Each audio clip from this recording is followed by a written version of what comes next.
మాజీ MP BRS నేత వినోద్ కుమార్ ఆసక్తికర వ్యాఖ్యలు చేశారు.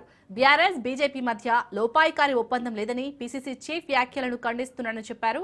ఓటమి నమోదు కార్యక్రమంలో తాము పాల్గొనలేదు, అందుకే ఎమ్మెల్సీ ఎన్నికలకు దూరంగా ఉన్నామన్నారు వినోద్ కుమార్.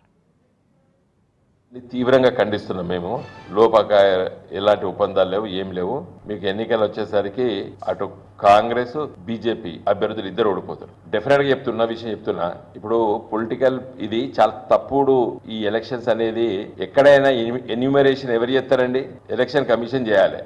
ఇప్పుడు ఏమైతే ఎన్యూమరేషన్ మొత్తం నువ్వు వెబ్సైట్ పెట్టేస్తారంటే ఇప్పుడు క్యాండిడేట్ పోటీ చేస్తా అనుకున్నాడు పోయి ఓట్లు నమోదు చేపించాడు. అసలు నా ప్రకారంగా ఈ ఎమ్మెల్సీ ఎన్నికల ప్రక్రియ లోపటనే చాలా తప్పిదనాలనే బ్రిటిష్ పాలకులు పెట్టిందే ఇంకా కంటిన్యూ అవుతారు. కాబట్టి దీనిపైన మా పార్టీకి అభిప్రాయం ఉంది. సరే, పోటీ చేసినప్పుడు చేస్తాం, పోటీ చేయనప్పుడు చేయలేదు. ఇదివరకు కూడా ఒకసారి పోటీ చేసినాం, ఒకసారి పోటీ చేయలేదు. సరే, ఇది మా ప్రకారంగా దీన్ని డెఫినెట్ గా మన పార్లమెంట్ ఎన్నికల్లో అసెంబ్లీ ఎన్నికల్లో ఓడిపోయినాం. కొంత నిరాశ నిస్పృహలో ఉన్నాం. ఓటర్ నమోదు కార్యక్రమంలో పాల్గొనలేదు.